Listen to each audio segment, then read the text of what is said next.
Bienvenue à la communauté d'études quotidiennes de la Bible. Nous nous sommes rendus à la dernière journée en vue d'étudier la leçon des jeunes qui est la leçon 8 qui a pour titre Le combat spirituel, première partie. Donc le combat spirituel, première partie. Donc aujourd'hui, ce que nous allons faire, c'est que nous allons passer en revue, partager nos idées sur la leçon de cette semaine en répondant à certaines questions que nous avons eues à voir au cours de la leçon.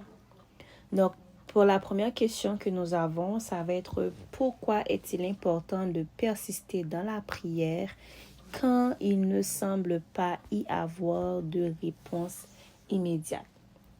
Pourquoi est-ce important? Parce que en persistant dans la prière, premièrement, c'est ce qui nous permet de rester connectés à Dieu.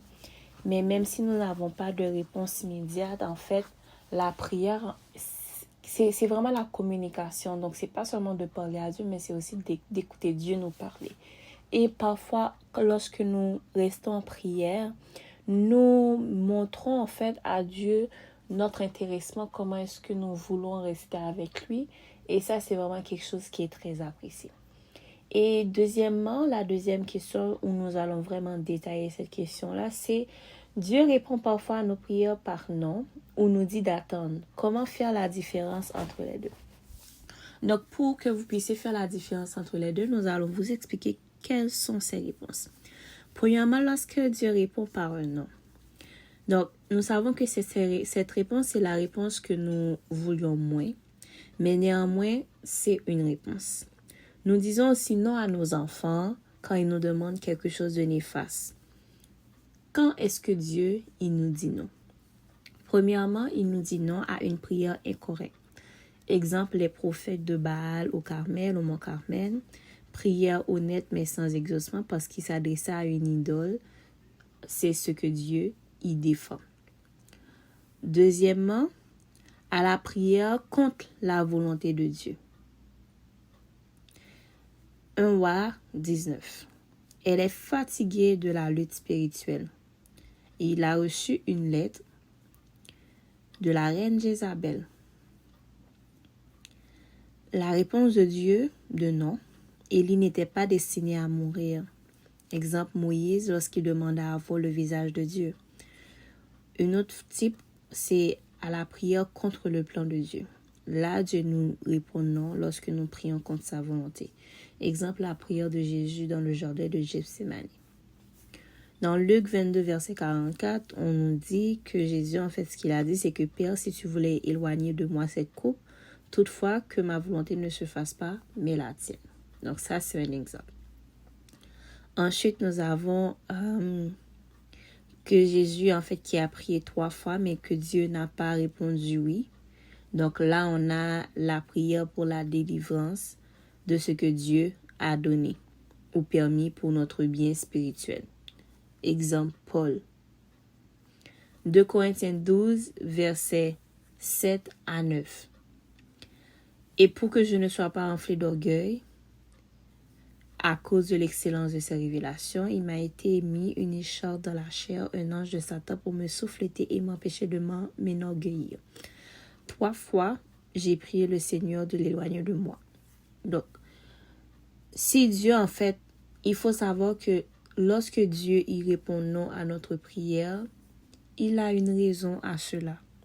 Et nous devons aussi accepter ces noms. En ce qui concerne le attend. En tant qu'humains, nous n'aimons pas attendre, mais le calendrier de Dieu ne correspond pas toujours au nôtre. Pourquoi Dieu nous dit parfois attends? Nous ne devons pas interpréter de travers et attendre des choses pour lesquelles il ne faut pas attendre. Exemple, la conversion, le baptême d'eau et celui du Saint-Esprit, la délivrance, la sanctification, l'abandon du péché, Dieu dit attends. Premièrement, afin de faire concourir notre vie avec ses plans. Ecclésiaste 3, verset 1 à 8. Il y a un temps pour tout. Un temps pour toutes choses sous les cieux. Un temps pour naître et un temps pour mourir.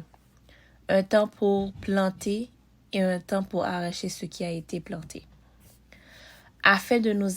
Deuxièmement, afin de nous attirer plus près de lui pendant la période d'attente. Psaume 37, verset 7. Garde le silence devant l'Éternel et espère en lui. Ne t'irrite pas contre celui qui réussit dans ses voies, contre l'homme qui vient à bout de ses mauvais desseins. Nous allons vous donner une autre raison encore d'attendre.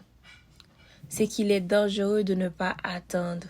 Exemple, Abraham qui fut impatient de voir s'accomplir la promesse d'un héritier qui a accouché avec Agar.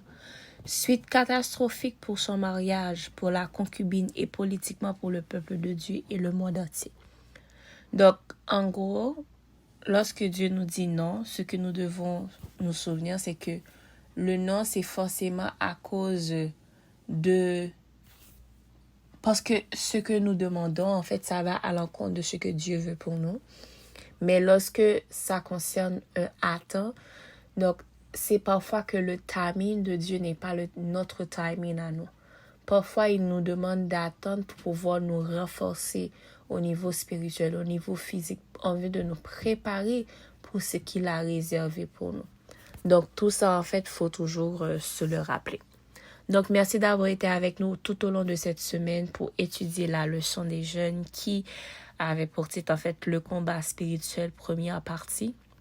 Nous vous rappelons que nous étudions avec la communauté d'études quotidiennes de la Bible dans la brochure Inverse où ce trimestre, nous avons comme thème la grande controverse. Merci à tous d'avoir été avec nous. Que Dieu vous bénisse abondamment. Au revoir.